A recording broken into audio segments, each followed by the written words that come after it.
राधे राधे, जय श्री कृष्णा। आज मैं आप सबको जीवित पुत्रिका व्रत की कहानी सुनाती हूँ।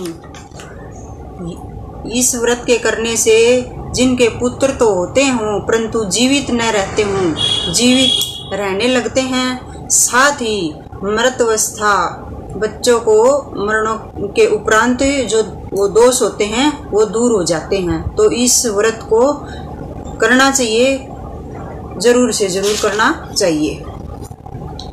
व्रत रखने वाला स्वयं स्नान करके भगवान सूर्य नारायण की मूर्ति को स्नान कराए, भोग लगाए तथा आचमन कराकर धूप दीप आदि उतारे, भोग को प्रसाद के रूप में बांट दे।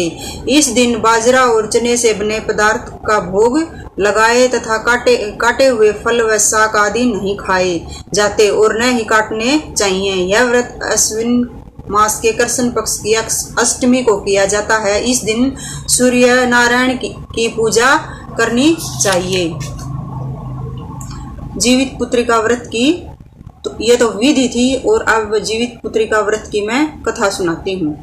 एक समय जब भगवान कृष्ण द्वारकापुरी में निवास करते थे, उस समय एक ब्राह्मण भी द्वारका में रहता था। उसके 7 पुत्र काल के ग्रास में बचपन में जा चुके थे। इस दशा को देखकर वह ब्राह्मण बहुत दुखी था। एक दिन भगवान कृष्ण के पास गया और कहने लगा, हे भगवान, आपके राज्य में आपकी कृपा से मेरे 7 पुत्र हुए परंतु जीवित कोई नहीं रहा, क्या कारण है? यदि आप अपने राज्य में किसी को दुखी देखना नहीं चाहते तो कोई उपाय बताएं।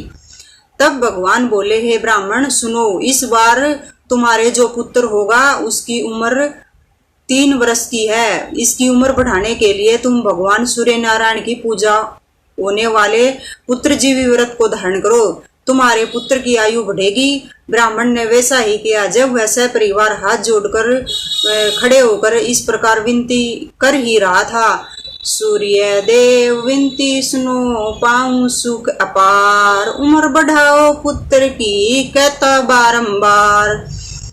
इतना सुनते ही सूर्य का रथ वहीं पर रुक गया। ब्राह्मण की विनती से प्रसन्न होकर सूर्य ने अपने गले से एक माला ब्राह्मण पुत्र के गले में डाल दी और आगे चले गए।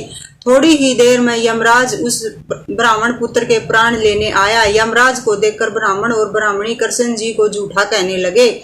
भगवान कृष्ण अपना अनादर जानकर तुरंत सुदर्शन चक्र लेकर आ गए और बोले, इस माला को यमराज के ऊपर डाल दो। इतना कहते ही ब्राह्मण उस माला को उठाने लगा कि यमराज डर से भाग गए, परंतु यमराज की छाया रही उस फूलों की माया को छाया के ऊपर फेंक दी, जिसके फलस्वरूप वह छाया शनि के रूप में आकर भगवान कृष्ण की प्रार्थना करने लगी।